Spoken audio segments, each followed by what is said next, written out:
We're live. Hey, okay, welcome to the Untamed Untamed. Gems. This is episode 6. I'm your girl Kay. That's your girl Tara, the original FOMO Homo. And we have two Hey. special guests with us today. We have Marquise here, which is a very good friend of ours. Of course, another bulldog in the building. We have just nothing but bulldogs coming through at all times. And then we also have here Chris. He also goes by Sage. This is my god brother. And he is a scholar, rapper, all of the above. So I feel like we'll have some really good times today, guys. Um, Marquise, we'll start with you, Chris. Then you can go ahead and just tell us a little bit about yourselves and what you guys do, so our audience that are meeting you for the first time can see why we love y'all too. Okay. Well, my name is Marquise. I am a Leo. I enjoy. No, I'm just playing. My name is Marquise McCoy. I am currently the host of Talk That Tea, which is my podcast. And you can look me up on Facebook and stuff. Talk That Tea. I am where do I begin? A social activist, um, a mentor, you name it, I probably have done it. And I might have gotten paid for it, but just kidding. But you name it, I probably do it. Hey. Chris? Sorry, y'all. I had to mute myself for a second. You good? Our audience already should know how Quincy set up. Quincy's trying to decided be that on he's the going to be a pod. guest host today Yeah. because they wilding with the fireworks outside. So he's like, "Who the fuck is on my block? Stop blowing that shit on my block." So I'll be in and out. No, If people I love mute, dogs. you guys just keep going. But yes, Chris, go ahead. People love dogs. I go by Sage Walker. You can find me on Instagram at Sage Bigavelli and Twitter Sage Bigavelli, SageBigavelli. I think that's how you spell it. If not, oh well, I guess people won't find me. But at the end of the day, I'm in between. Like I'm like 28, so I'm like in between the 50s and the 17-year-olds. So I'm trying to learn all the stuff too. So uh, I I rap. I love hip hop. Hip hop is the thing that centers me and it grounds me into this third dimension because I can then write my thoughts down on paper and then put it into the second dimension from the first, and then I can bring it from the first into the third via the microphone. And that is very important to me. That's a form of meditation, and also I believe in the power of manifestation. And I study history. I study ancient history. I'm a historian. I was born a historian, and I will probably die a historian. And I've studied a lot of stuff. So read a lot of documents. Spent hundreds and hundreds of hours just reading and reading and reading. So that's just that's me. Yes, okay. Quincy, Thanks for coming on, guys. Thank you. I guess Quincy actually let me come off mute for a little bit. So we have a very important episode for you guys. I know things have been a bit heavy lately. Gonna preface for you guys just what the episode is gonna be about, and then we're gonna do our mental health check. We like to check in with each other and just make sure everybody's doing all right, especially at a time like now. I hope everybody is well. Excuse me. I hope everybody is well, your families are well, and you guys are adjusting to everything. Because I know this is like a whole new world for us all right now. But yes, so today, in honor of Pride Month, we decided to have an important conversation about LGBTQ in the Black community. We all know what's going on with the Black Lives Matter movement right now, but what we seem to not have as much attention on is the full spectrum of what it means to be Black.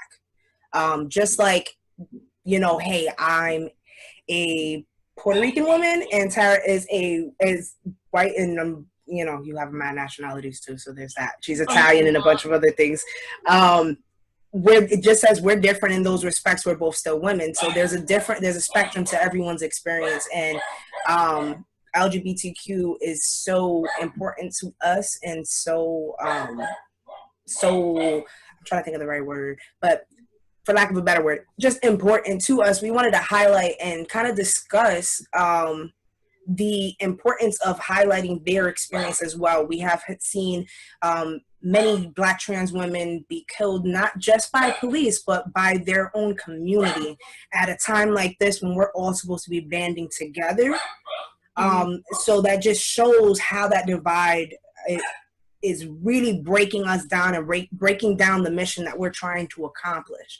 So I felt like having a conversation with two Black males of totally different walks of life might give us a very unique perspective on what's going on in our world, but not just from the general sense of what the Black Lives Matter movement is talking about.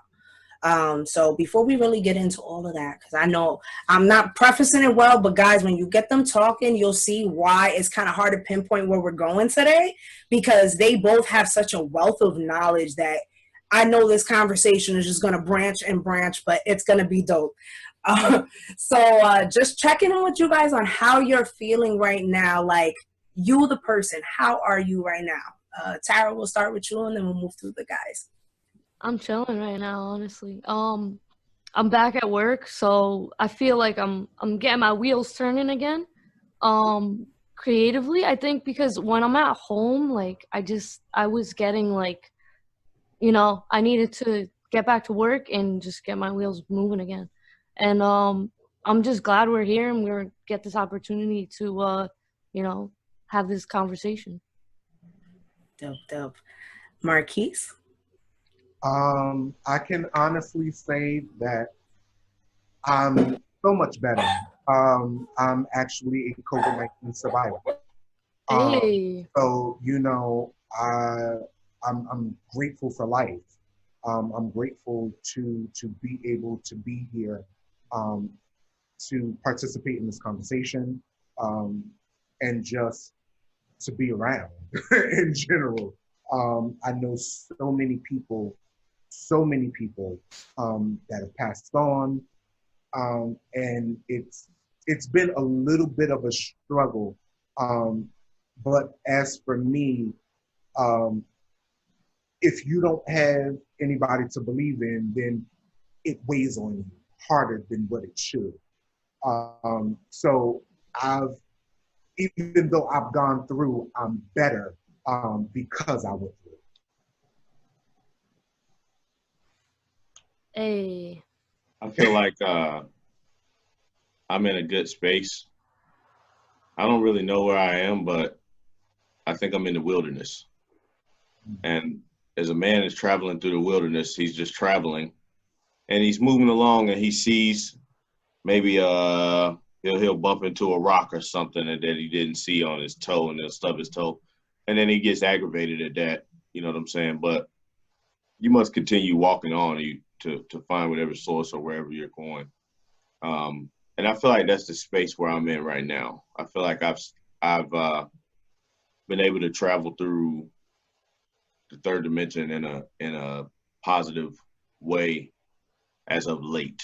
But I've been through a lot, and I do a lot of meditation, so it's kind of the culmination of, you know, everything that I've been preaching and everything that I try to teach to those that want to learn.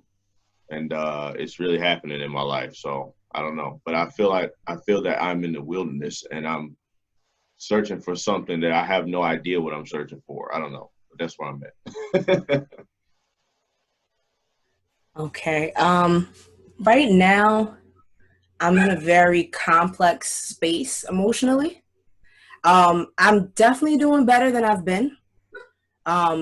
And first and foremost, Marquise, I'm so happy that you're well and that you're here with us. Chris and I, we unfortunately lost family during this time, and several family members. So every time I get to interact with another friend that I haven't in a long time, it really makes me appreciate it more, because I know how fleeting life is now. You know, like I saw before, but it was just everything happened so quickly right now that I've been on a very interesting journey with myself. So I definitely say I'm better than I've been, but I'm still a little heavy. What's going on in the world is weighing on me in a way that not necessarily am I taking it all on. I just understand that my voice does have value, and what I'm doing and what I want to do for my community has value. So the responsibility that comes with that, and figuring out how you get in where you fit in, that's something that's been weighing on me a little bit. But I'm on a better track. You know, I'm doing good. So I think that it's definitely happened. I mean, in comparison to the beginning of coronavirus, where we weren't recording and we didn't really have this outlet, for me, my situation is a little bit different than everybody else's, because I've worked at home for the last 2 years now. So my day-to-day has not changed, but the world around me has.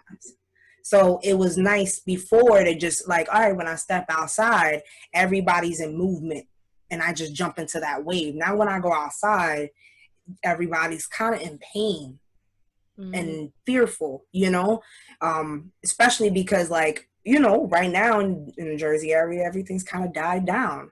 So this current uptick that's going on, I mean, I wouldn't be surprised if anybody's in there like, oh, don't come back over here. Like, oh, no, I'm gonna do this, you know? So it's just, I guess, navigating through all of that. And then, I mean, I also turned 30 this year, so I've just been like, I'm grown now. Same. And I guess figuring out what being grown means. Yeah, without kids. Right? That's the interesting thing that people don't talk about very much. When you don't have kids and you're this old, like, stuff hits you a little bit different. You know, because you have the time, like, yeah, you understand that, but like with kids or without kids, you understand the responsibility and like how big all that becomes. But with us, we've had so much time for it to be just difficult for us. So now taking on the responsibility of somebody else, that weight just seems like something way more insurmountable than it did when I was in my 20s. I mean, early 20s. I definitely give all the parents credit that are teaching their kids at home and things of that nature. I would be terrified. Even the teachers, because like they're trying to teach through the computer. It's not easy to get kids to, you know, sign in when they're supposed to and things of that nature. So I give them a lot of credit. It's hard. Yeah, definitely. Oh, thank God we don't have kids. Well, me and right. Yeah, us. Chris, on the other hand, he has a unicorn for a child, but I'm biased because he's my nephew. It's like, that's my little homie, and he's like super smart, and I mean, like, he's best case scenario as a kid. So okay, so back to the pod. Enough talking about my nephew. And before I get off family, shout out to Ari. Today's Ari's birthday, Chris. One of our nieces today is her second birthday. Happy birthday. Yes. Well, she's probably not going to listen to this, but her mom might. Happy birthday. At least she knows that we shouted out the baby on the pod. You know, she'll be graduating high school soon. Right? Jeez. Shoot. Before we know it, she'll be like, oh. But yeah, so just getting into what's going on a little bit right now. We did touch quickly on the uptick that's going on with the coronavirus. I just want to remind everybody, be vigilant. Marquise, you know better than anybody on this pod right now how important it is to be vigilant. It's not gone, guys. So yeah, you might want to go see mom again and stuff like that, but please still mask up, like cover your nose. There's a safe way to do everything. Exactly. You know, just be aware. You know, it's not a hoax. It's not something somebody made up. Like, I literally thought I was going to die in my apartment. This thing is real. Besides losing family members from the COVID, I have lived firsthand through a viral pandemic. I've had the swine flu, and I was on quarantine at my in my dorm room in 2009, I believe it was, yeah, for 2 weeks because I was very sick, and I felt like I was going to die. That's how bad that I hurt. My whole body was fighting this thing, whatever it was, whatever the affliction, whatever you want to call it, the virus. They call them viruses. Really, they're just little machines, but that's another conversation. It's very tragic what's happening, and it's happened. We've seen it happen throughout humanity. The human race has been at war with the viruses for millions of years. We've got history of this. We know, and sometimes the plagues come and afflict us, and we always have fought back, and we've always won because we up the ante. We get in front of the virus, and then those of us that pass, those people, though they didn't have to die, they didn't die in vain, because then those genes go on to be used to create.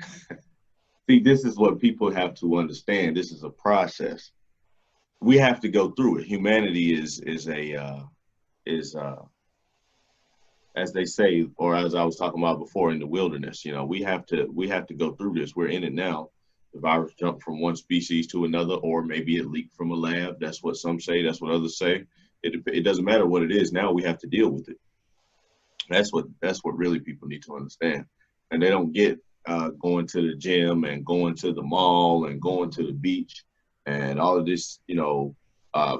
I don't want to say anything negative about the protest, because again, I'm against police brutality as well. But this is how this virus is able to spread so easily, because it's essentially airborne. When you could just be breathing in the same vicinity as somebody else, and that's what people don't understand about it. It's very tragic, but at the same time, I believe that human beings, we are capable of defeating this if we're smart. We're smarter than an RNA strand. We have a brain. And you just have to use your brain. Use your mask when you go out. If you go into a public place, wash your hands. Don't touch your face. Exactly. Train yourself to do these things. And you've seen in other countries that have applied this, their ratio they haven't had any reverse outbreaks. Most of them. Exactly. A lot of them have had extreme drops or basically dropped to non-existent. I mean, but at the same time, into what you're saying, it's really important for people to stay vigilant and realize, I understand where people come from. And they're like, why are they telling me what to do? It's my life. I should have those choices. Okay. But what you're not understanding is it's not protecting you from getting it. It's from protecting you from giving it. And you don't know if you've had it unless you've gone to get tested. And tests can have false positives. So now your decision affects my life. Mm-hmm. And the way this shit is set up, no, you don't get to make decisions for if I live or die. So having that if you don't want to wear a damn mask, stay the hell in the house. Fast. Stay at your house. And if you want to be quarantined, tough titties. The cops say you got to put on a seatbelt too, right? Mm-hmm. Put it on. You put it on so you don't get a ticket. Put on the mask so you don't get a ticket. But yeah, I'm so glad that, again, as you guys can see, they both are examples of the things that we've been talking about. So like, just make sure y'all being careful with all of this stuff, and mask up.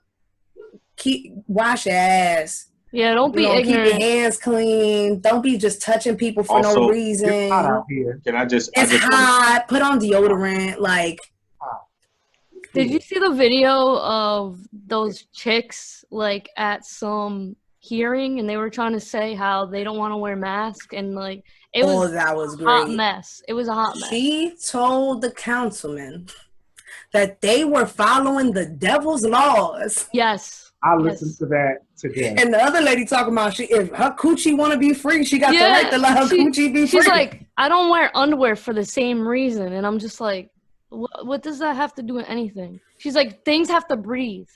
And I'm just like, no, what are we doing? Like, ma'am, doing your vaginal secretions had nothing to do with what's going on. With the spread of this virus. I just want to say just this one last thing about the COVID. I think that it's very important. This is very important. And I hope that people, if they listen to this, I hope because this is going to be able to, this is going to help save people's lives, this information that I have here. This is just the last thing. In North America, African Americans are vitamin D deficient. What does that mean? It means that African Americans don't get enough sunlight. And that means that because vitamin D comes directly from, it's metabolized from sunlight mostly, but you can supplement it. But most people don't supplement it. So we know that, 40 million or so Black people live in the United States or something like that who are African American. So a lot of these people are overly represented in the vitamin D deficient population. And these populations have been affected the worst by coronavirus across the country. And it's very important that you supplement. If you don't get vitamin D, then you need to supplement vitamin D into your diet somehow. You need to get zinc, and you need to get and this is stuff that's peer reviewed. They've been tracking this thing for really almost a year now. They've been tracking this thing, so they know exactly, like, this is one of the big major things. Vitamin D is more than just a vitamin. It's actually a hormone too. Yeah.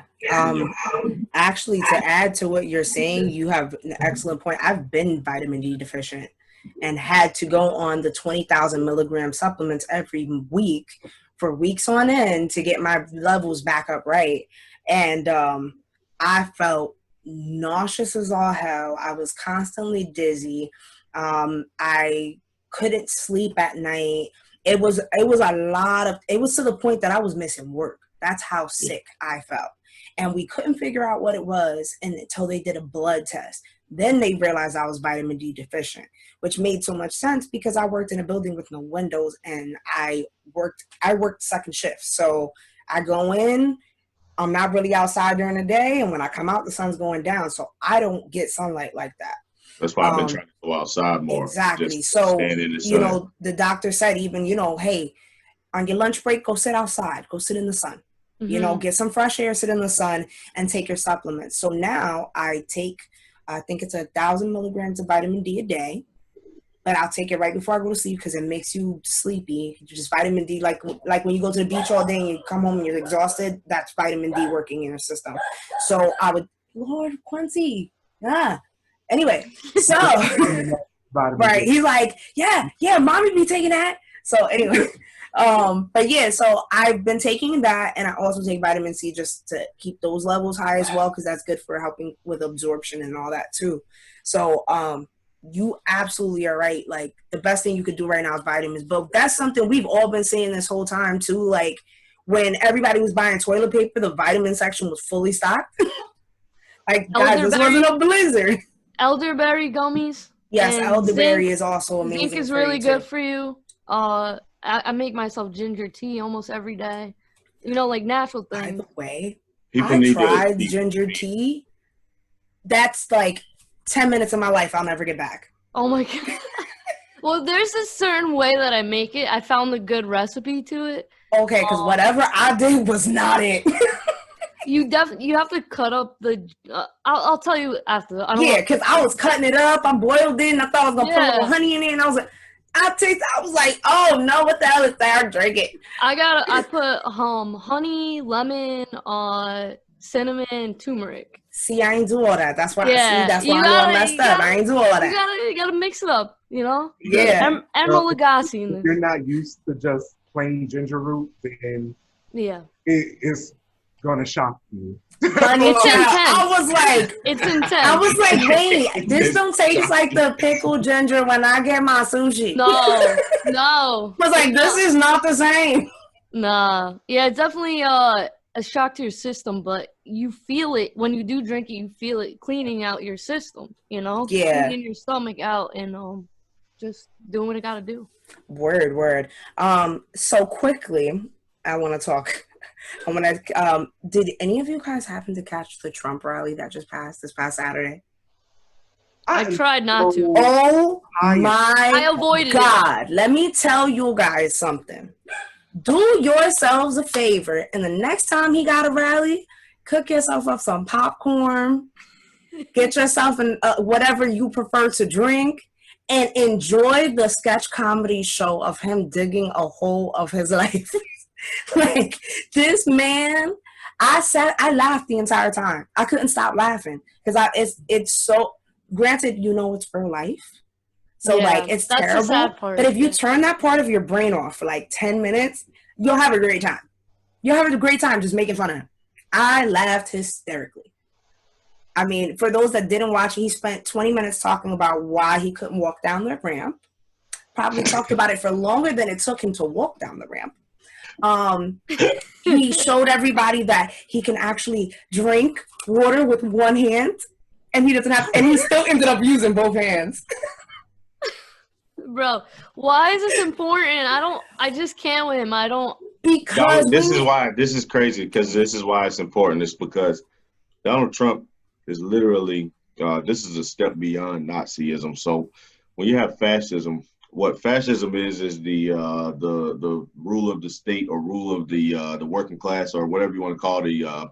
They call it the German Workers' Party, but really it was just basically revolutionaries that were sick of getting stepped on by the system. You know what I'm saying? So that's really what you're having with Donald Trump, but actually it's not that. It's a little step past that. It's called Trumpism. And what it is demagoguery, but it's demagoguery on an extreme scale. You have this stuff being shared throughout all different media channels, and this guy's just literally creating a cult around himself. Then he's on Twitter the same day, I think, or whatever. It was like the day after the rally or the day before. He was on Twitter bidding off, like, if you help me get elected, I'll pay you. I'll do 50 million for you and 40 million for you, and all this, that, and the third. It's all just demagoguery. This is I mean, even to what you were saying, there was recently an interview with John Bolton, because he decided, instead of talking to the Senate and telling the Senate, hey, yo, I was in the room, he was in there wilding, he told China, yo, hook it up and I'm gonna sell you some stuff, but you gotta help me out get this re-election, because like, he saw all of this. This was why he quit. Well, have you ever heard of Eric Prince? Yeah, I have. Do you know who his sister is? No. Betsy DeVos. Interesting. Oh. Eric Prince is he's the founder of Academia, which used to be called Blackwater. So what's going to happen is, if they don't allow Donald Trump to win the election, Donald Trump is going to probably launch an insurrection. I mean, he's got he's already set it up to make it seem like if he loses, that it wasn't his fault, that he was cheated. You got a private army. They are white supremacist nationalists, and they are dangerous individuals. They are the actual terrorists. Like the white supremacist groups, like the Boogaloo and KKK and Adam Waffen, all these groups, the Republic in Florida, these are literally domestic terrorists, and they go in. They have a history of going into African American communities and creating this havoc. Which is why you see during Black Lives Matter, 6 or 7, I believe it was 7 Black people were hanged on display in their cities. And they're all being ruled as suicides. Yeah, so, we see how it works, and we see what's going on. The KKK has deep-rooted itself in the police organizations and the CIA and the FBI and all these other different organizations. They're all run by individuals who are white nationalists, no better than Hitler or Andrew Jackson. Right. Yeah. So, and that's, yeah, absolutely. And that's what's kind of developing this cloud. Like, I know we were talking about it, but with the protests, when I told you I went to New York, it was, and I've heard the same exact, as I've talked to other people in other cities that I've gone to protest, it's the same conversation everywhere you go. It was peaceful all day. And then all of a sudden, some people came out of nowhere, and then things got crazy. And that's exactly what it was. And mind you, I can't, within my heart of hearts, believe that these are the same groups of people creating these acts, because you spend hours with these people side by side and you see no inkling of this kind of behavior, and then it just appears. That doesn't really add up. you know, and there has, especially like you said, with the recent lynchings that have gone on across the country, it's very clear. And the departments that are working with them aren't very adamant about doing anything. I mean, that goes into what we were talking about, Tara, the young man that they recently are opening his case. God, I thought I put his name down here. Elijah McClain? Yes, Elijah McClain. Are you guys familiar with his story? Don't forget about Ryan Singleton either. Yes. There's so many names. Singleton. Yeah, there's so many. I just thought of Lady Gaga was there. Yeah. They were the last people to see him alive. Mm-hmm. They were the last people to see him alive. I don't care if it happens to me, it happens. I don't care. I didn't kill myself. Yeah. I know but that's the thing, that it's crazy that it's getting to the point where you get a lot of these activists that are feeling the need to say what Chris just said. You know what? Well, you absolutely used to calling you Chris, but Sage just said that, you know, hey, if something happens to me, I didn't do it, because you're seeing so many instances of them calling this suicide, and this is an old tactic. Mm-hmm. You know, I mean, like we were talking about with the Marsha P. Johnson documentary, they explain that they ruled it as a suicide. This is a common attempt. So these are old tactics that they're just revamping to work for today.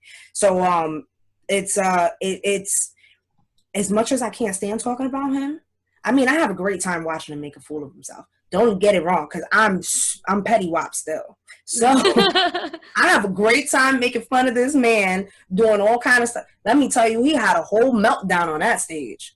His feelings was all kind of hurt. He was supposed to talk for an hour, and he spoke for 2.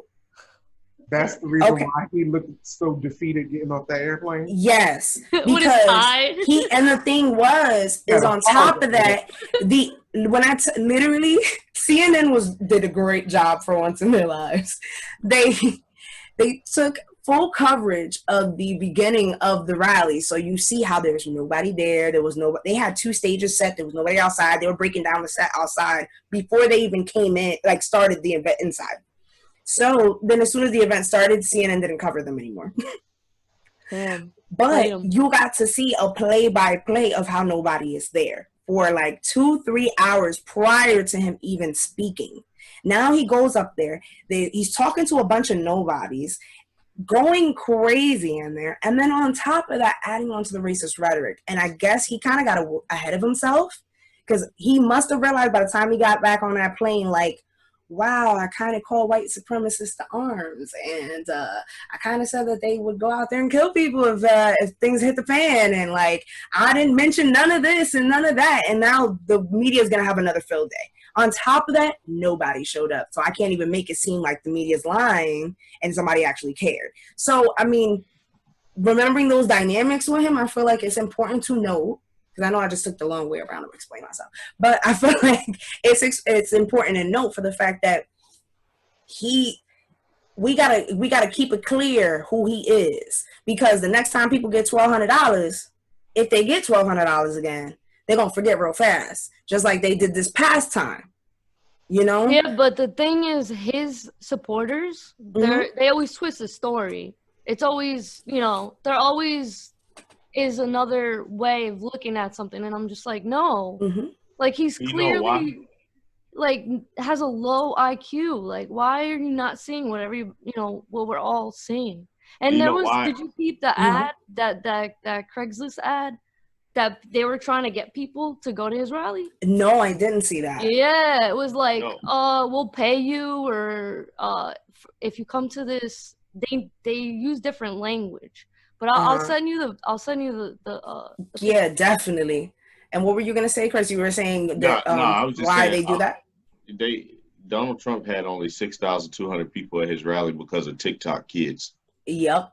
They 100%. They went and sent like 1 million fake registrations for it, and Donald Trump got all excited and was like making videos like, yeah. We got 190,000 people at the overflow crowd and all this stuff. It was something like that. Yeah. And, it was like nobody. It was like, well, the arena could hold 19,500 people. You know, I think if T.I. was there, or Drake was there, or if Lil Wayne was there, or even if Dr. Cornel West was there, or if Obama was there, they would have filled every seat. Yeah, Pink posted, I think she said, she was like, oh, I sold that place out in 5 minutes. The shade. Yeah, no, because that's the thing with him. Like you were saying, like I remember seeing I saw the post before. There was a post because it went on Facebook as well. So I saw it and I reposted. I was like, that is an awesome idea. Because immediately to me, I'm like, these people are so dumb that they're going to prepare for this group and they're not going to even think to check what's happening on social media in opposition to them. Well, again, Trump supporters, this is why we got to talk about these things, because Trump supporters give way more credit to this man than he deserves. I recall in those same posts, you look in the comments, and in the comments, they're like, do you think that they're not going to check that you guys are doing this? They're not stupid. They're going to still have it set up, like basically trying to explain that it's going to still coordinate itself and align to what they believe. And clearly that absolutely did not happen. So shout out to Gen Z and all the kids below that. Apparently you guys don't just eat Tide Pods. This is great. We're so proud of you. Right? And like do Taki challenges. We're so proud of you. But yeah, no, I wanted to touch on that stuff because I thought it was like they hate Donald Trump crazy. Because they hate the idea of authoritarianism. Well, not even just that. The difference, and we did touch about this on the last podcast as well. The difference right now versus before is we're a generation that was just born with all these rights. They didn't come into place at some point during our lifetime. We've had it the whole time. And we had a kind of a icing layered over everything that made it seem like everything was equal. So, we didn't really get those moments like right now. Now the difference is they're trying to rewind the clock and the kids are like, hold on.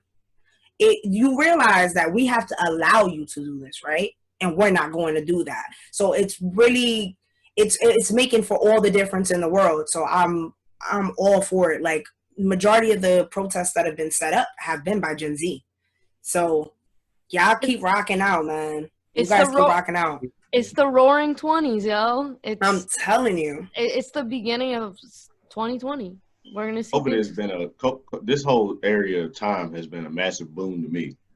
I remember being down and out. A little bit about me. I used to sell a lot of weed in college, and that's what I did to survive. I had to do it because at 19, I decided I was going to have a child. That was not a mistake. It was a miscalculated error. That's not the same thing. What it is that I love my son, but at the same time, I knew that even then I knew that I was not ready to have a child. But since it happened, I had to go through it, and I had to do what I had to do. I didn't realize there was other ways you can make money and stuff like that, so I did what I did. And there's a whole different side to it's like you start to understand why somebody would be a conservative. Maybe not necessarily a Trump fan, but you start to understand why somebody would watch after every single red penny that comes out of a reservoir. You know what I'm saying? Once you have a child, and it's like you get it, but at the same time, these people this is a mockery that's happening. Fireworks. Anyway, just leave it at that. My bad. I didn't mean to go off on that. Oh no, it's all good. It's all good. No, I just got distracted because then I heard boom, boom, and then Quincy was, as you can see. But yeah, no, I think you make a good point in regard to that too, because I mean, it's one of those. That's why I think where Tara comes from a lot is that because, well, Chris, I don't know if you're familiar. We did talk about it on another episode. Tara's father supports Trump.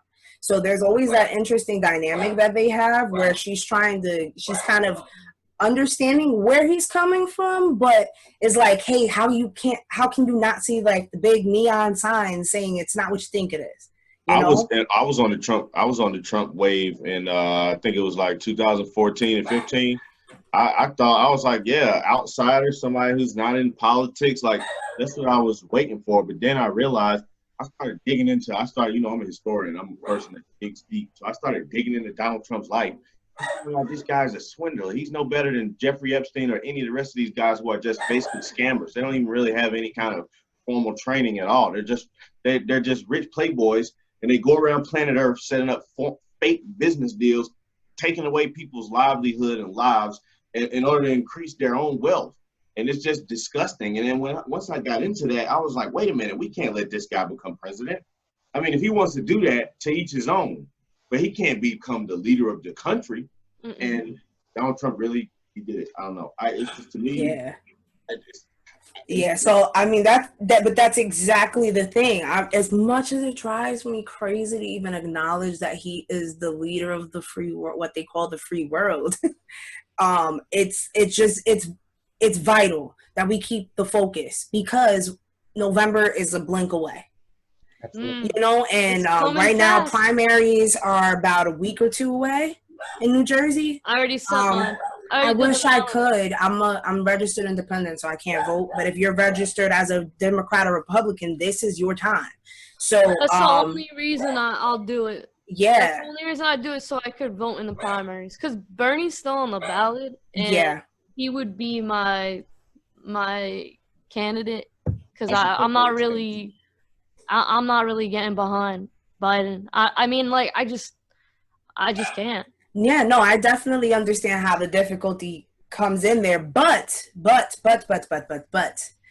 like we've talked about before, once we get past the primaries, now we're in a different race because now you ain't got a choice of which way you picking. You gotta pick right, you know, at that point. In a perfect world, things would be a little bit different and we would be able to pick between more than two people, but that's not where we are, unfortunately. But I know that's something we've touched on other podcasts, but nonetheless, it's just highlights again, like, the more you know, the more informed you are, and the more you can have these discussions. Like, I've had so many discussions with people on the importance of voting. I can understand all the reasons why people don't think it's important. I get it. But the thing is if you can overwhelm the system, then we're working with a different movement, you know? Because even with Obama's race, nobody expected him to win. No one. What happened? Millennials came through. It was our first year that we could vote. In 2008 for us, and for many other people, it was their first time they could vote. And we overwhelmed the ballots. So now, here we are. Well, you weren't old enough to vote, but Trump makes you know, here we are. So Trump makes Mitt Romney look good, though. What? Mitt Romney was a great candidate. Exactly. I mean, compared to Trump. Let me tell you, honestly, I found myself missing President Bush. Yo. I was like, I felt comforted by hearing him speak not too long ago in comparison to him. Because he's articulate, at least. The United States is a conservative country. This is what people don't understand. This is a right-wing country overall. It's capitalism. It's big bucks. Everybody about their money. If you can make a way to shake something and get some more money, that's what you're going to do. And that makes you that's part of what that makes us a conservative country overall. And we hold those values true. That's why each one of these sides, like on the left, everything has become more Republican. They're moving more to the center because they realize that this is really just one group of people. They're all right-wing individuals. Yeah. The left is something that America is afraid of, and Donald Trump is playing on that.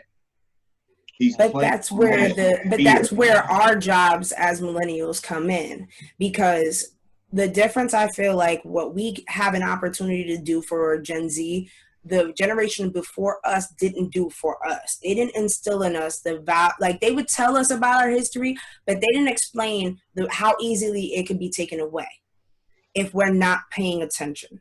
So we know this. We've lived it firsthand. Our millennial generation, I don't care what nobody say, we got it harder than anybody else. Ever since we came into this world, every couple years, shit is hitting the fan. So we have a unique opportunity now to prepare the generations below us and tell them, look, this is what you have to do. This is what people did before you, and it works. And this is what they were missing that we know you should be doing now. And we all know how to use technology better than anybody that ever came before us. So as long as we keep turning those wheels and keep having those conversations, you know, word of mouth travels faster than anything. You know, so we got to just keep that movement going, whether we want to talk about it or not. We can't do like our parents' generation did and said, because I don't feel like talking about it, I'm not going to talk about it. I think it's because that's how they identify themselves. Like, they don't know who they are without that. And it's kind of sad to watch, because it's like, that's how you want to live for the rest of your life. You know what I mean? Like, defining yourself by a political party, or, you know, it just, like, I don't get it. I get exactly what you're saying, because like, I mean, that has been intrinsic to how so many people move. Like, it's un-American. exactly, it's But they don't un-American to see it do like that. that. They don't see it like that. Fathers, I have a degree in like U.S. history, and like the founding fathers of this country, actually, all of them pretty much were agreeing on one consensus that political parties would be the unraveling of America. George Washington said that. They said specifically a two-party system would be the most problematic. Exactly. It was written about extensively hundreds of years ago, and now we're seeing it playing out. We're seeing what happens when you have this two-party system, this governmental, all of this stuff, and the bureaucratic machine can't keep up with the technological progression. Exactly. So now you have a situation where $1.4 billion got sent to people's accounts who are deceased. This is a type of error that wouldn't have happened had we had the right people in place. In charge, exactly. But there's the wrong people in place. The Donald Trump organization has been nothing short of a complete and total failure. If he wins again, this will be probably the start of a different era in America. Absolutely. I mean, just in the way that things have gone, for sure, that will be the case. I mean, but that again goes back, that level of technology that we've advanced to, that also speaks to what our power is and the younger generation's power is, because not only do we have access to more information than our predecessors, we know how to access it better than our predecessors. So with that being said, that makes it all the more important for like how we've been talking about hey, white friends, go find a book to read. Well, we got Google, we got books, we got whatever, however you want to get it, you gonna get it. You know, send me that link. You know, like it's as simple as send me the link. So making sure, I know I keep freezing in the screen, guys, because since I'm using two devices. I thought that was just on my. Yeah, because I just realized it. I got kicked out on one side, but I'm still You here. look like you're about to sneeze. Right? Yeah, no, it's reconnecting me on the other side, but you'll be able to see me frozen and still hear me. Look at that. We don't end the conversation at Untamed Gems. But yeah, just finishing up what I was gonna say though. We have that opportunity where we can access better and things can be different with us versus how other generations have had it. So we have to continue to access that and navigate the younger generation, because that's our job now. We the OGs. So and then we also have to understand that older generations come from a time where you do what you're told.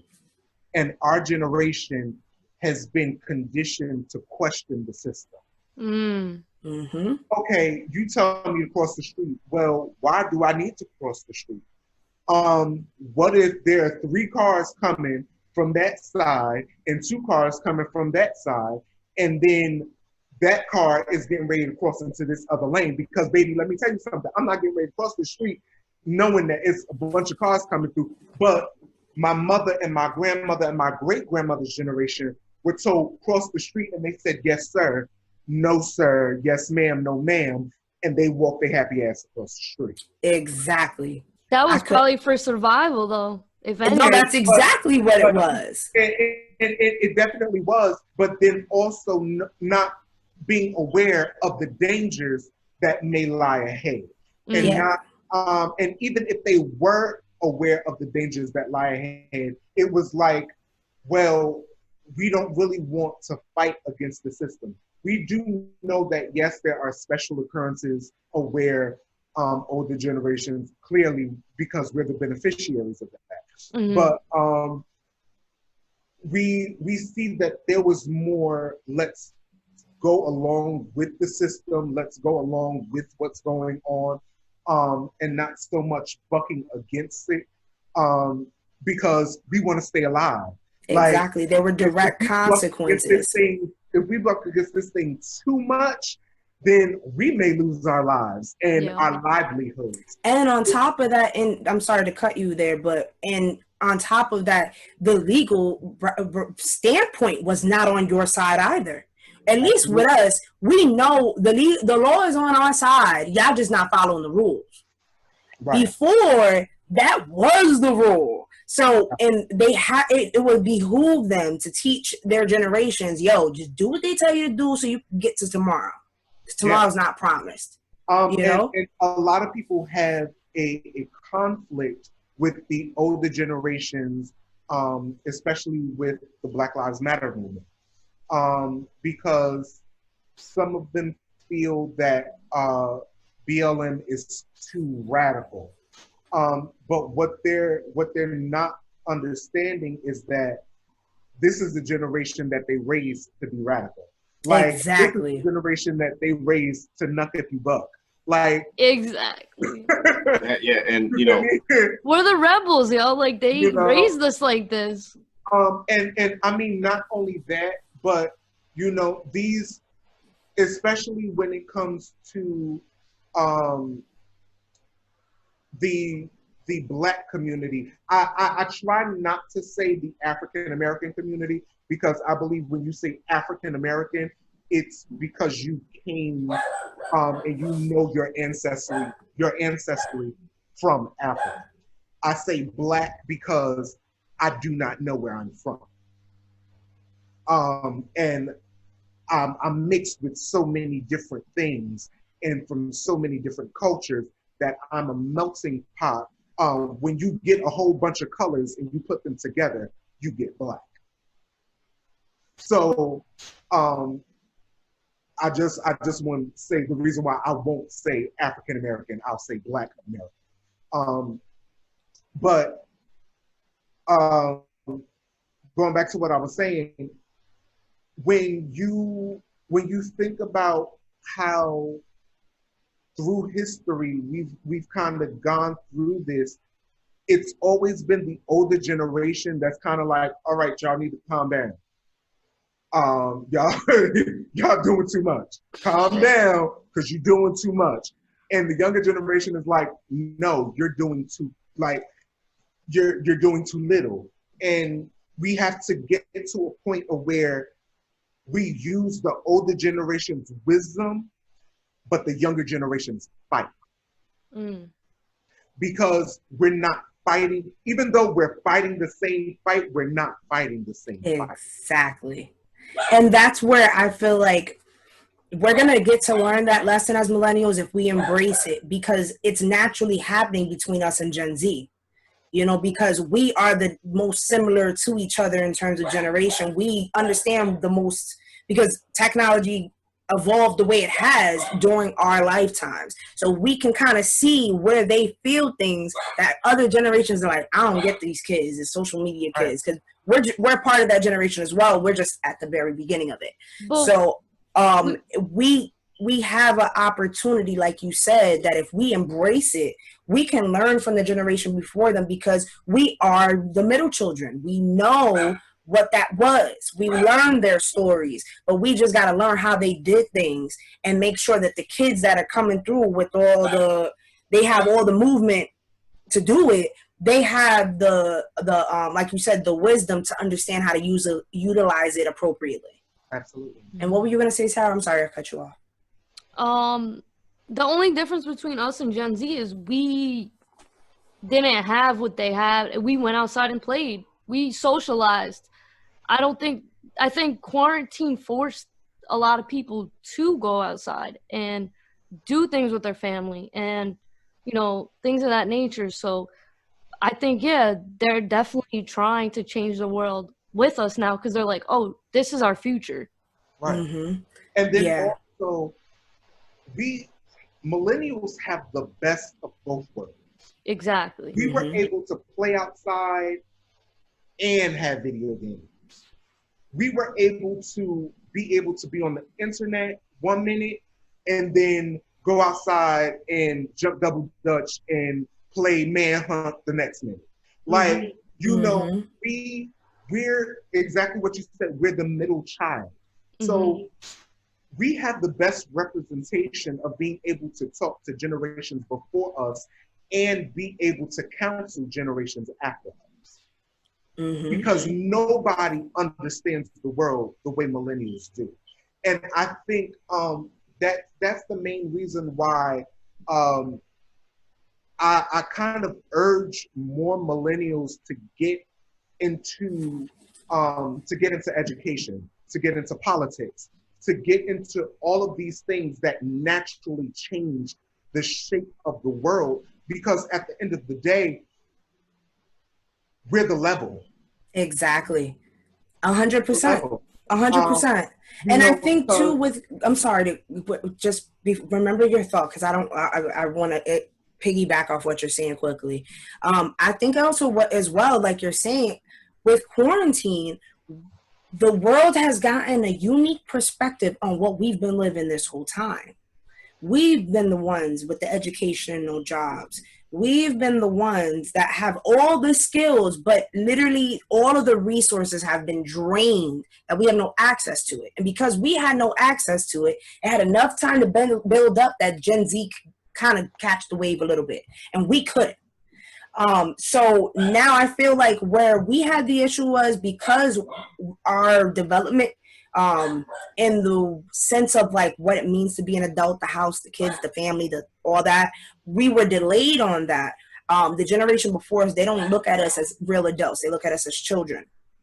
So in an instance like right now, they kind of got to stop in their tracks and go, wait, this is what you guys have been doing the whole time? Oh my God. And it's opening them up to listening to what we have to say. I know even with my parents, the conversations I had 7-8 years ago that I was like, what do you mean move to Clifton? I can't afford to live in Clifton. What do you mean get a job that makes $20 an hour? That doesn't exist. You know, like having these conversations, they weren't hearing it. Now, in the place that we are, now they're like, oh, wait a minute. Oh, I don't have money. Oh, now they have to figure out what we've been figuring out this entire time. Right. So we have to like what you're saying, we have to get involved. It's our responsibility to get in there and capitalize on the moment, because we're at a point, like Chris said, after November, we could go one way or the other. We could be on the path of pushing this to go the right way. And the thing is if we vote them in, it's our responsibility to follow up with them. We are their HR. So we know that we can follow that role and move in that path. But if not, it's going to fall off the rails real fast. Yeah, we with human beings, I just want to say this one thing. It was something that I heard something earlier, and I just want to make this clear, very clear, so that people understand that this is the fact. This is a fact. Across all human groups, there is only 15% divergence. Now, you need about to be the same species, you need probably about like 30%, 35. Like if you've got 60 or 65% or more, then it's considered the same species. Well, human beings have 85%. That means not only are we the same species, but we're all genetic clones of each other. There's an extreme founders effect. We can trace it back to where it came from. So whether you're black, white, Native American, Chinese, whatever, we're one species. Not only are we one species, but there's an extreme founders effect, which we find evident in the human race, meaning that we are beyond one race. We're pretty much clones of each other. It's pretty much the evidence of it is there for those that want to seek it. And what I'll say about, being stuck between generations, I was just driving a 98 Malibu, and now just literally a couple of days ago, I upgraded to a 2018 Optima, and I don't even know what's going on. I'm like, what is this? I'm gonna be still learning stuff about this vehicle 2 years from now. Like, I don't even know what's going on at all. And it's like, this is what y'all were saying ad infinitum. Like, it's a juxtaposition. The people that had cassette tapes, and now all you have is iTunes, Tidal, and Spotify. We had cassettes. We remember cassettes. I remember cassette tapes, but there's no cassette tape players anymore. Everything is digital and directly, linked into your phone or whatever. So, or to get otherwise, you got to spend a whole lot of money. On top of that, I just wanted to say that one thing, because I just need people to understand that we are all one race, and the cultural differences are real. but they are trivial. We live on a planet that's one planet out of trillions of planets in a galaxy, which is one galaxy out of billions of galaxies. So if you look at it that way, it's really arbitrary. The kind of like, differences in color and height and weight and ethnicity. We're all on one planet. And we all have the same circadian rhythm. Yeah, because we should have something bigger to worry about when it was 100 degrees in Siberia yesterday for the first time ever in history. But Tara, go ahead and say what you were going to say, and we can wrap up this section because we were going to make, y'all see what I was talking about with these two? We planned on this section being a 10-minute conversation, but we were able to broaden it so much. We don't know where this all is going to go, so y'all just ride with us. But Tara, you go ahead and say what you're going to say and wrap us up, and then we can keep moving on with our conversation. No, I was just going to say on top of what Chris said about the cassette tapes, like we never got comfortable with what we had. It was always, we need to get better. We need to do better. It was cassettes. It was CDs. It was MP3s. So like, we got to keep that flow going. Like you got a new car. You got that backup camera now, right? You got all the digital stuff on there. The next progression is Neuralink. The next progression is Neuralink will be the smartphone. And the thing is, maybe we're all the same species, but I don't think everybody has the same IQ to think the way that we think. That's that 15%, no, yo. I'm telling you though, because I just think people that want to be hateful for their whole life, they don't have a high enough IQ to be like, why do I want to live like this? should want to spread love. Like that's so much energy. Because rejection is easy. To be able to have acceptance, you have to begin to understand something that you don't know. So I can hate easily because it closes me off. Like, what's that? So I don't like that. I don't have to get to know that. But if I get to know it, I might like it, which changes my understanding, which changes the way that I view things, which changes the way that I see the world. So the more I change my view, the more that I begin to love, then, oh my God, I'm actually not who I think I am. Wait a minute. It's an identity crisis. Yes, absolutely. That's a great point. I used to that be is an excellent point. What they would call a homophobe, or I guess somebody that doesn't like somebody that would say the F word and stuff like that. Like I used to be that kind of person. And when I got to college, I joined a modeling troupe, and then I immersed myself in that culture because I didn't want to be that way. I wanted to learn why it made people upset when you use certain terminology and this, that, and the third. And once you go into it and you learn it, then you start to realize, well, these people are really just human beings, just like me. Human beings have the ability to choose. That's what makes us different than animals. And if you make that choice, that's your choice, just like anything else you do in life. And it's not really about what I feel. What I feel doesn't mean anything because what I feel is not what somebody else feels. And that's what I was able to learn by interacting with these people on a very visceral level. I mean, we doing like routines and stuff together and growing together and learning together and building together every day. And that was how I was able to tear that part of me down and really understand that, these are human beings just like me. And everybody, there's no such thing as normal. I mean, everybody's a little strange. We all have our peculiarities. And there's no way for us to really separate ourselves from one another because we're all just expressions of the exact same consciousness, but experiencing itself in billions of different ways. Exactly. We're going deep now. Right. I think this is a good point where we can definitely make that transition into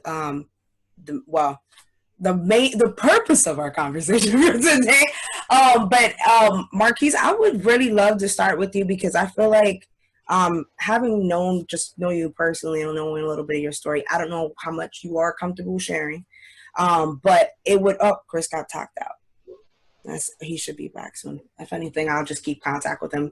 But excuse me, I would love to start with you because I feel like you have a very interesting story in your experience as a gay male, because you went through so many different transitions, and so many different you grew up in the church same as I did, and I'm kind of glad Chris kind of explained his experience because it prefaces my own. We come from a very religious family, so we were, I guess, and we don't really have too many people in our family that are out. If there are anybody else that never said anything, I probably can think of one cousin. So when I first went to tech, I didn't have the same familiarity either. So it was weird in a way for me when I first got there. It was a lot. I mean, aside from the culture shock of being in a school with a bunch of kids that looked like me for the first time, um, it was a learning about gay people, lesbian people, transgender people in a real way. Not what I just heard at home from people that never experienced it, never been around it. I learned from he's back. Yay. I got to Hey. experience it with my friends and watch my friends go through the exploration of coming out and living in their truth, which kind of in turn helped me do the same. And I got opportunities to talk with my friends' parents, and it really, like you said, when you immerse yourself in it, it's scary at first, but then eventually your world just opens up. And I was able to accept all that and learn, and then get excited to learn more. And then talking to people's parents and like learning how their family experiences too, it helped me really, just for lack of a better way, just look at everything differently. But you also come from that world, and you are living in your truth, which is different from Chris and I.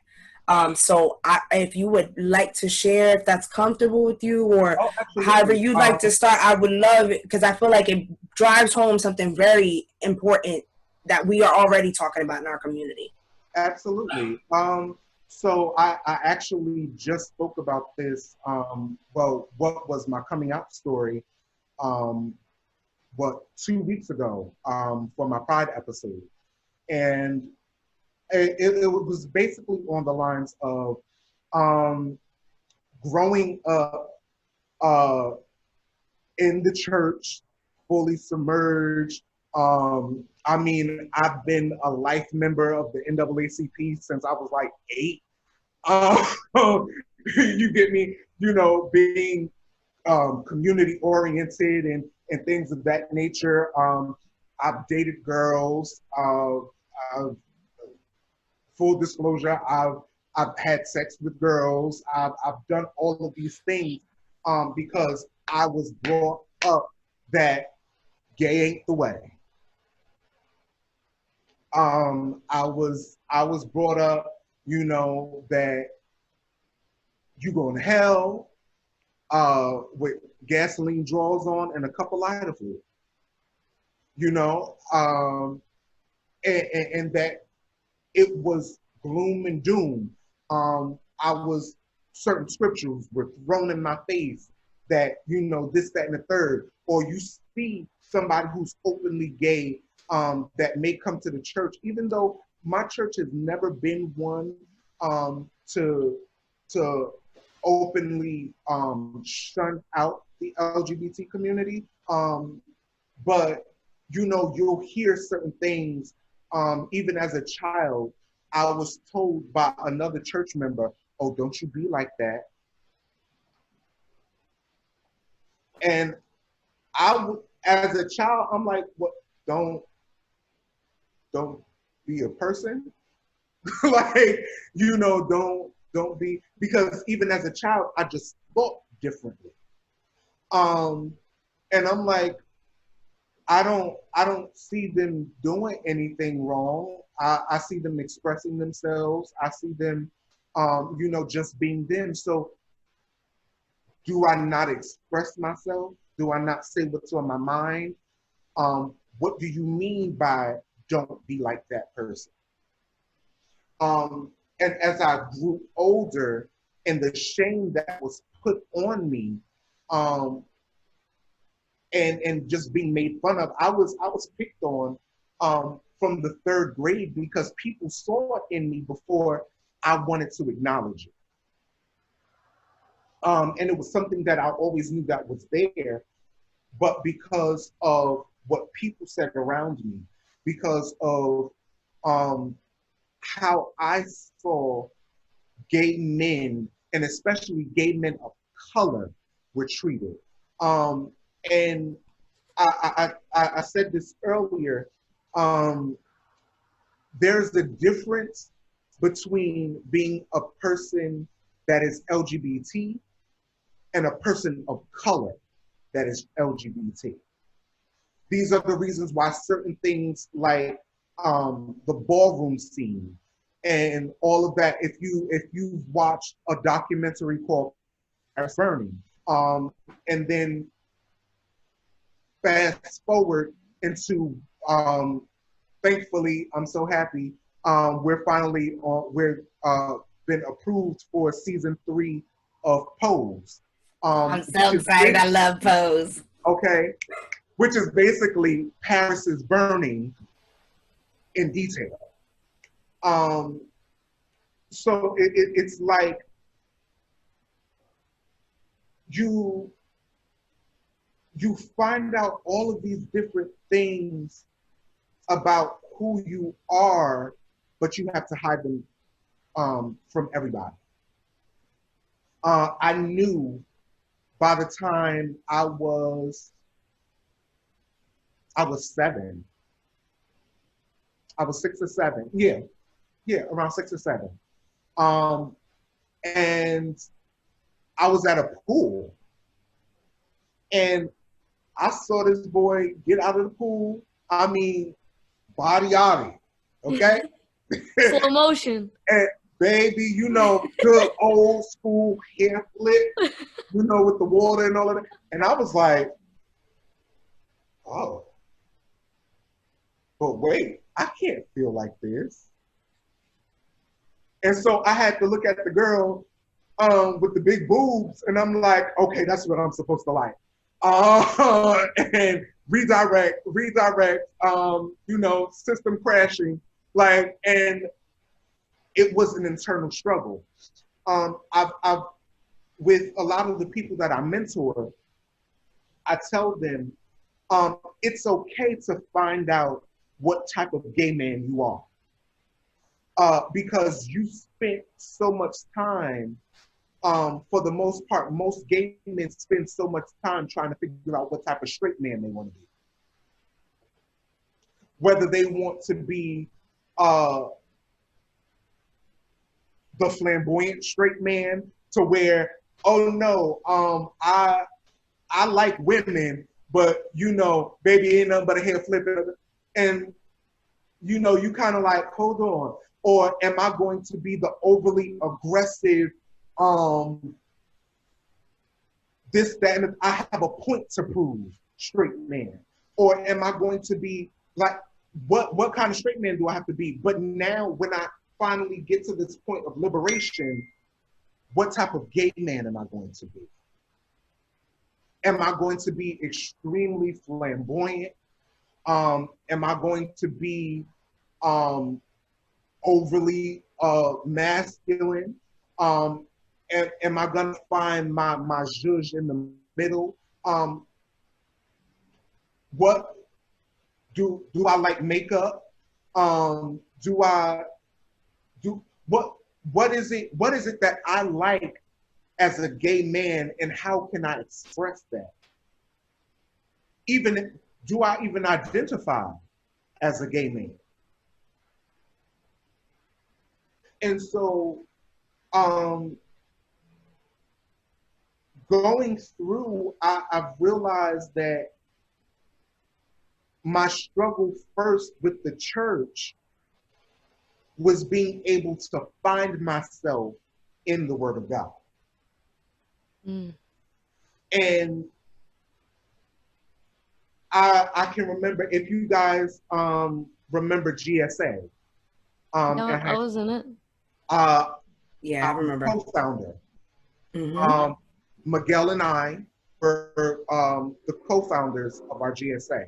And for everybody who's watching, and you may not know what a GSA is, it is a gay straight alliance, which is basically an extracurricular activity where the LGBT community, LGBTQIAXWYZ, all of the letters, come together with our straight allies to create oneness and to create equity, not equality, because equality means that we're given the same thing and expected to do and to deliver the same results, even if we don't have the same playing field. But equity is we're given what we need to perform equally. So that's what GSAs provide, is the equity to be able to do what we need to do to perform as equal citizens. And it was through the work of the GSA where we were able to, the wedding ceremonies that Tech used to do. At that particular time, gay marriage was not legal, but we were able to civil union. So even in that, we were able to incorporate civil unions with that when we were doing the baby project, being able to not just mother, father, but two moms, two dads, because we realized that, listen, first of all, just because I'm born into it does not make it family. We're related, we're definitely relatives, but we may not be family. And as a gay Black man growing up, even in the ballroom scene, you learn what family really is. And this goes in when I was speaking about unconditional love earlier.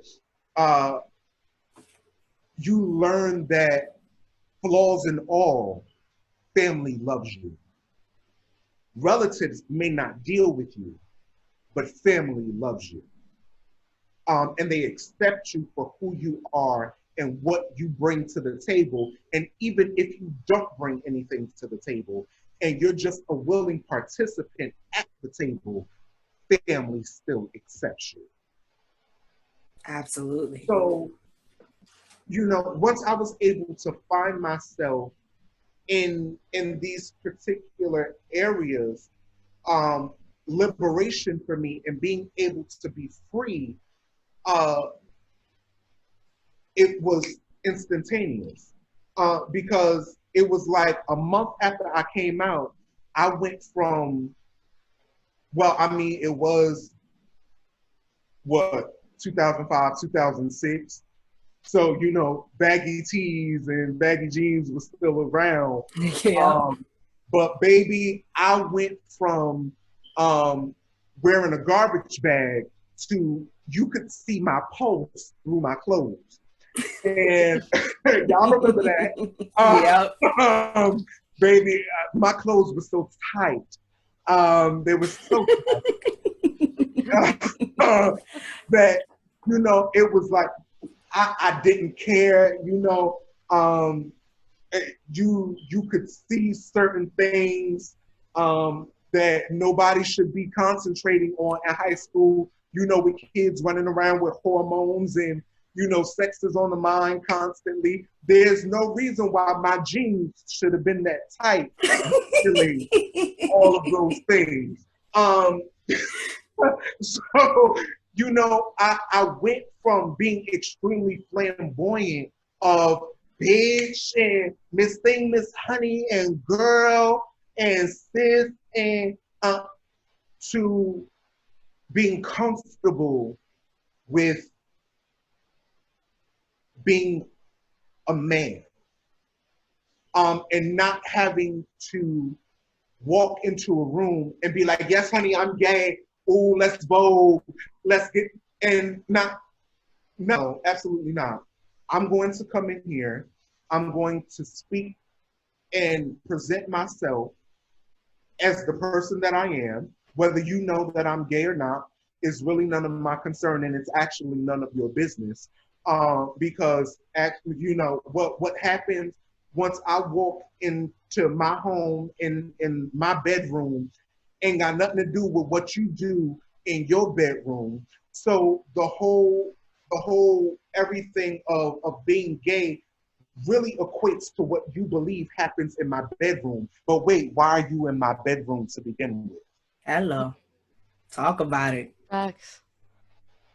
So once I became comfortable in being the gay man that I am, I was able to reach out and to be able to speak on it, and speak on it and be unapologetic and wholly love my Blackness and my gayness. And a lot of people, I've realized even in this moment, do not like me because of it. And a lot of people do not like the liberation of it because it's easier to do this and you not be able to see who I am, not be able to, for me to be transparent and lay all my cards out on the line. I've been suicidal. I've been depressed. I've been all of these things. Hold on. Y'all over here interrupting my sermon. Come on. Okay, you know, the kids are trying to get in contact with me because we were supposed to be going to Brooklyn, but that's not happening right now because I'm busy. Okay. Well, we appreciate you being with us because I'm enjoying this. Because you know what's so interesting, just to give the audience and Sage a little bit more like insight to where me and Tara are right now. Mm-hmm. We watched all this happen. Yeah. Like I was a spectator on his entire process. So I've always, and we were good friends as well. So I remember a lot of the things he's talking about. I remember it coming into conversations and us having those conversations where we were having conflicting feelings about being in the church and other things that I'll share later that we've talked about as well, just in reference to myself. But this is like, it's very nice hearing the full story now that you're where you are. And it makes it that much more rewarding that we got to watch. Because I know all of it wasn't easy, but hearing you speak now, the confidence and the comfort, I feel the realness there. Like I can feel like I know where I already know where he went, but like now he's like, yo, we in here now, so right. You know. And that was where we all wanted that for you. You know, we've seen that in you from day one. So now seeing you actualize that, I'm so excited that you're sharing this. Yeah. You know, and it's and that's what I mean about growing into the gay man that I wanted to be, because I had to experience all of those things. I had to experience being insecure. I mean, it was a big debate about my sexuality my freshman year of high school when we were doing Grease. Yeah, that was definitely a conversation. I ain't even gonna front you. That was a conversation for months. Right. Oh, I know, because I was acting like I was like, all right, whatever. But on the inside, I was hurting because I'm sitting here and I'm like, well, I want to tell them, but then I can't tell them because I lost so many friends. And you know, a lot of those friends were my brothers. And you know, this, that, and the third. And I was like, oh my God,